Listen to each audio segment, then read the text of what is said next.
तो क्लास हम लोग गांधी युग के बारे में पढ़ रहे थे कि कब से शुरू हुआ और कब तक चला, और इसके बारे में कुछ ओवरव्यू हम लोग को मिल गया था। ठीक है, तो सबसे पहले हम देखेंगे महात्मा गांधी जी जो थे, महात्मा गांधी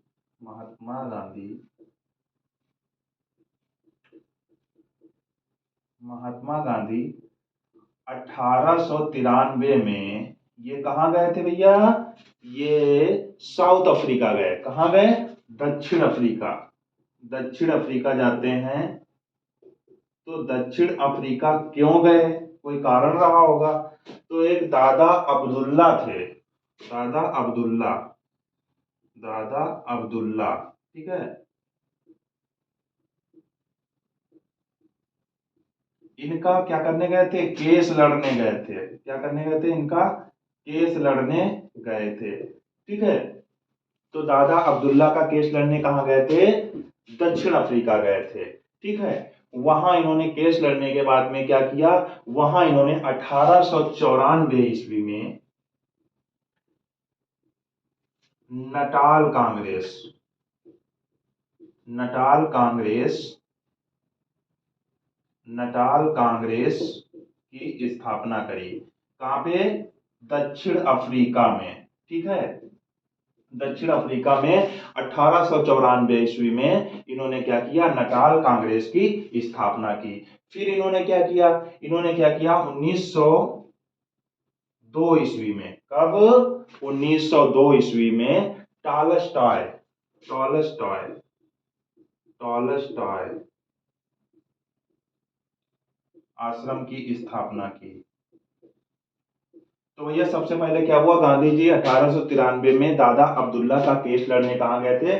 दक्षिण अफ्रीका गए थे। वहां उन्होंने क्या किया? केस लड़ने के बाद में 1894 ईस्वी में नटाल कांग्रेस की स्थापना करी। कहाँ पे करी थी?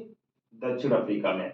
1902 ईस्वी में क्या किया? टॉलस्टॉय आश्रम की स्थापना की। ये कहाँ पड़ता है?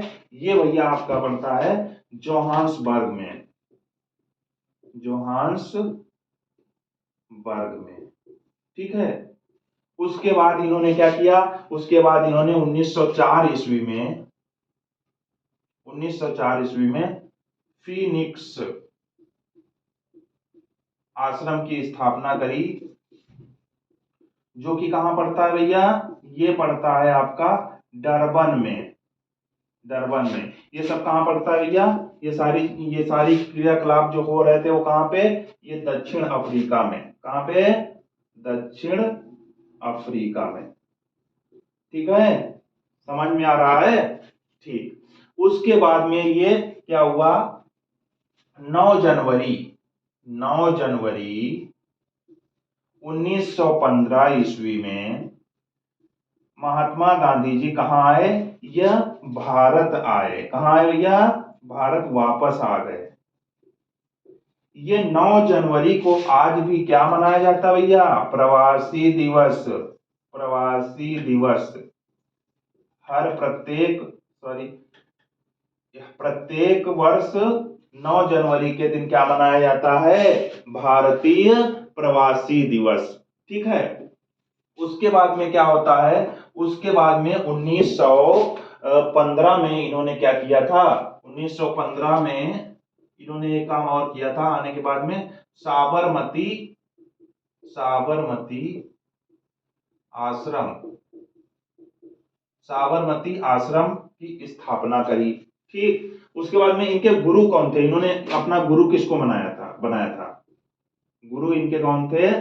गोपाल कृष्ण गोखले। ठीक है, इनके गुरु भैया कौन थे? गोपाल कृष्ण गोखले। ठीक, इनके गुरु कौन थे? गोपाल कृष्ण गोखले थे। ठीक है, उसके बाद में इन्होंने चंपारण सत्याग्रह, सर्वप्रथम इनका सत्याग्रह कौन था? चंपारण सत्याग्रह। चंपारण सत्याग्रह कब हुआ था? चंपारण सत्याग्रह, चंपारण सत्याग्रह कब हुआ था? 1917 ईस्वी में। कौन सा सत्याग्रह? चंपारण सत्याग्रह कब हुआ था? 1917 ईस्वी में। इसमें क्या हुआ? इसमें राजकुमार शुक्ल जो थे वो वहां के रहने वाले थे। उन्होंने देखा कि भैया महात्मा गांधी जी बड़ा पढ़े लिखे आदमी हैं, ये तो भैया इनको बैरिस्टर भी कहा जाता था, इन्होंने लॉ की डिग्री ब्रिटेन से ली थी, तो ये भैया बहुत ज्यादा पढ़े लिखे थे। तो चंपारण सत्याग्रह में क्या था, उसमें इनको राजकुमार शुक्ल ने बुलाया कि भैया आप आओ और चंपारण सत्याग्रह में आप जो है कि भाग लो आके। क्यों? क्योंकि वहां पे दिक्कतें चल रही थी। दिक्कतें क्या चल रही थी? वहां पे इतनी ज्यादा समस्या हो गई थी कि तिनकटिया पद्धति जो अंग्रेजों ने लागू कर दी। क्या लागू कर दी? तिनकटिया पद्धति क्या थी? अंग्रेजों द्वारा भारतीय किसानों से नील की खेती करवाई जाती थी। काहे की खेती करवाई जाती थी? नील की खेती। नील की खेती करवाई जाती थी। जब भैया नील की खेती करवाई जाती थी जबरदस्ती, अगर करना चाहो तो भी करो, ना करना चाहो तो भी करो, मजबूरी है भाई, शासन है उनका, तब तो करना ही पड़ेगा। ठीक, तो उसमें क्या हुआ था, इसमें क्या सिस्टम था कि उन्होंने इतना ज्यादा फोर्स कर दिया कि चाहे आपकी फसल बर्बाद हो और चाहे आपकी फसल हो, आपको ये खेती करनी करनी है। और यहाँ से वो नील ले जाकर इंग्लैंड में मैन्युफैक्चर करके फिर इंडियंस को ही वो बेचते थे। ठीक, इसमें नील की खेती में कीड़े बहुत ज्यादा लगते थे, कीड़े बहुत ज्यादा लगते थे। इसी को नील की खेती को ही क्या कहते थे? नील की खेती को तिनकठिया पद्धति, तिनकठिया पद्धति। तिनकठिया पद्धति क्या थी? अगर 20 कट्ठा किसी का खेत है तो उसमें से 3 पार्ट में आपको करनी करनी है। ठीक है, तो भैया वो लोग बहुत परेशान हो गए। कहाँ के लोग? चंपारण के लोग। ये चंपारण कहाँ पड़ता है? ये भैया गुजरात में पड़ता है। तो राजकुमार जी शुक्ल जो थे, उन्होंने राजकुमार शुक्ल ने इनको बुलाया और कहा आप जो है हमारी मदद करिए। तो भैया सर्वप्रथम महात्मा गांधी वहां गए और इन्होंने क्या किया? चंपारण सत्याग्रह किया। सत्याग्रह मतलब सत्य के प्रति आग्रह, मतलब इन्होंने एक आंदोलन किया। तो इसमें क्या हुआ? इसमें जो है इन लोगों को जीत मिल गई। किसको? चंपारण के लोगों को किसने दिलाई? लीड किसने किया? महात्मा गांधी जी ने लीड किया और 25% बोनस भी दिलवाया। किसको? किसानों को, क्योंकि उनकी फसल ऑलरेडी इतनी ज्यादा बर्बाद हो चुकी थी, तो इसलिए 25% बोनस भी अंग्रेजों से दिलवाया। किसने? महात्मा गांधी जी ने। ठीक है, इसमें उपाधि जब ये सक्सेस हो गया तो भैया रविन्द्रनाथ टैगोर जी आए, कहने लगे भैया आप तो बहुत महान आत्मा है, इसलिए हम आपको क्या कहेंगे? महात्मा। तो भैया महात्मा गांधी कहने लगे अरे गुरुदेव आप तो खुद ही महान है। तो फिर क्या हुआ? तो एक दूसरे को उपाधियां मिल गई। भाई महात्मा गांधी को कौन सी उपाधि मिल गई? महात्मा। और रविन्द्रनाथ टैगोर जी को महात्मा गांधी ने कौन सी उपाधि दे दी? गुरुदेव की उपाधि दे दी। ठीक, उसके बाद में अगला कौन सा आया? 1938 में, 1938 में अहमदाबाद, अहमदाबाद मिल मजदूर, मिल मजदूर आंदोलन। कौन सा? अहमदाबाद मिल मजदूर आंदोलन कब हुआ भैया? 1918 ईस्वी में। ठीक, इसमें क्या हुआ? गुजरात में जो है क्या हुआ? एक महामारी फैल गई। जो महामारी थी जिसको प्लेग कहा जाता था, जो कि चूहों से फैलती थी और ये एक बैक्टीरियल डिजीज है। तो इतना ज्यादा बीमारी फैल गई कि जो भी भैया बाहर थे मजदूर लोग, वो भैया अपने अपने घर जाने लगे। जब अपने अपने घर जाने लगे तो भैया जब सब चले गए तो मिल तो हो जाएगा बंद। तो जब उसके बाद में जब मिल बंद होने की कगार पे आ गया तो इन्होंने क्या किया? जो अंग्रेज सरकार थी उसने क्या किया? अंबालाल साराभाई पे दबाव डाला जबरन और कहा इन लोगों को एक लालच दे दो। किसको? हिंदुस्तानी जो मजदूर हैं इनको लालच दे दो और उसके बाद में इनको कंपनी में या मिल में बुला लो ताकि ये लोग काम करें। अगर काम नहीं करेंगे तो क्या हो जाएगा भैया? मिल बंद हो जाएगा। तो कहा गया 1 महीने का नगद वेतन दिया जाएगा और 50% बोनस दिया जाएगा। अब भैया जैसे ये न्यूज फैली कि 1 महीने का नगद वेतन मिलेगा और 50% बोनस मिलेगा, अब भैया जितनी भी महिलाएं थी अपने अपने हस्बैंड से जो कह रही थी वापस आ जाओ भैया जान प्यारी है, और जैसे पैसे का नाम सुना कि भैया नगद वेतन मिलेगा ये सब कहने लगी जाओ, और वो भी बेचारे तैयार हो गए जाने के लिए और वहां पहुंच गए। और जब वहां पहुंच गए अहमदाबाद में, तो अहमदाबाद में वादा किया गया था 50% बोनस का और 1 महीने के नगद वेतन का, लेकिन इन लोगों ने क्या कर दिया, अंग्रेजों ने उसको देने से मना कर दिया, अपना वादा पूरा नहीं किया। जब वादा नहीं पूरा करोगे तब भैया क्या होगा, फिर तो कुछ न कुछ किया ही जाएगा। तो गांधी जी आ गए, इन्होंने क्या किया, गांधी जी ने भूख हड़ताल कर दी। भूख हड़ताल, भूख हड़ताल कर दी।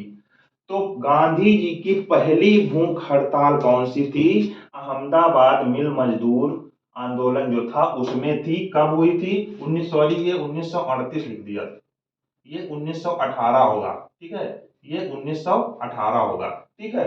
तो 1918 में क्या हो गया कि इन्होंने पहली भूख हड़ताल कर दी, ठीक है।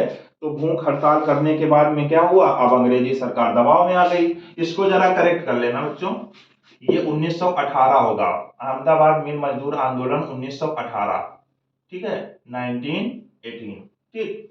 तो भैया 1918 में जब मिल मजदूर के लिए इन्होंने मजदूरों के लिए भूख हड़ताल कर दी महात्मा गांधी जी ने, जब भूख हड़ताल कर दी तो अंग्रेज सरकार दबाव में आ गई। तो अंग्रेज सरकार ने क्या किया भैया, कहा 1 महीने का हम वेतन दे देंगे, 1 महीने का वेतन, 1 महीने का नगद वेतन, नगद वेतन और 35% बोनस दे देंगे, भाई आप भूख हड़ताल तोड़ दो। तो महात्मा गांधी जी ने इस चीज पे अपनी हामी भर दी और तैयार हो गए और कहा ठीक है 1 महीने का नगद वेतन दे देना और 35% बोनस दे देना। तो इससे क्या हुआ कि वहां के लोगों में संतुष्टि हो गई, जो भी मिल मजदूर थे, और उन लोगों को अपना वेतन भी मिल गया और 35% बोनस भी मिल गया।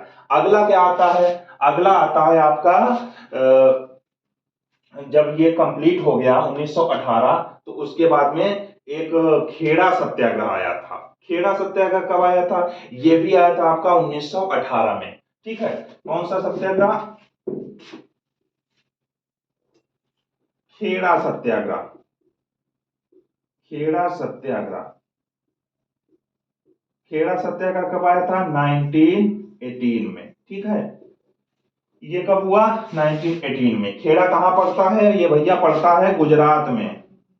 महात्मा गांधी भी कहां थे, गुजरात में ही थे। तो खेड़ा सत्याग्रह मेनली क्या किया था, इसमें लीडरशिप किसने करी थी, सरदार वल्लभ भाई पटेल जी ने। इसमें भी क्या दिक्कत आई थी, इसमें क्या होता है, फसल हो गई थी बर्बाद। फसल जब किसानों की बर्बाद हो गई और अंग्रेजों के द्वारा क्या किया जा रहा था, बहुत ज्यादा टैक्स लिया जा रहा था, जिससे क्या हो गया, किसानों पे बहुत ज्यादा कर्जा हो गया। जब कर्जा बहुत ज्यादा हो जाएगा तो भैया किसान कहां से लाएगा, अकाल पड़ जाएगा, सूखा पड़ जाता है। जब अकाल पड़ गया यहाँ पे तो फसल हो गई बर्बाद। 1918 में खेड़ा गुजरात में क्या होता है, अकाल पड़ जाता है, अकाल पड़ जाता है तो फसल हो जाती है बर्बाद। जब फसल हो गई बर्बाद तब क्या करियो, तब क्या करोगे भैया, तब कहां से टैक्स दोगे, कहां से कर्जा दोगे। तो अंग्रेजों ने फोर्स किया। तब फिर क्या हुआ, यहाँ पे आए वल्लभ भाई पटेल जी और उन्होंने क्या किया, उन्होंने आंदोलन किया, कौन सा, खेड़ा सत्याग्रह। और उसके बाद अंग्रेजों को झुकना पड़ा और उन्होंने क्या किया, उन्होंने पूरा कर्ज माफ कर दिया किसानों का। कहां के, खेड़ा सत्याग्रह। खेड़ा कहां पड़ता है, गुजरात में, ठीक है। यहां तक चीजें समझ में आ रही हैं, ठीक। उसके बाद में एक चीज और ध्यान दीजिएगा कि महात्मा गांधी को जब प्रथम विश्व युद्ध शुरू हुआ था तो उस समय अंग्रेजों ने महात्मा गांधी जी से कहा कि यार आप तो बहुत बड़े लीडर हो, आप ऐसा करो ना, अपने यहाँ के कुछ सैनिकों को, युवाओं को हमारे यहाँ भर्ती करवा दो, और जब भर्ती करवा दोगे तो क्या होगा कि हम आपके देश को आजाद कर देंगे। तो महात्मा गांधी उनकी बातों में आ गए, भाई समझ नहीं पाए चीजों को, और उनको लगा कि हाँ उन्होंने भरोसा कर लिया, तो इन्होंने बहुत से युवाओं को उसमें भर्ती करवा दिया। इसीलिए महात्मा गांधी को क्या कहा जाता था? भर्ती कराने वाला सार्जेंट भी कहा जाता था। महात्मा गांधी को क्या कहा जाता था? भर्ती कराने वाला सार्जेंट भी कहा जाता था।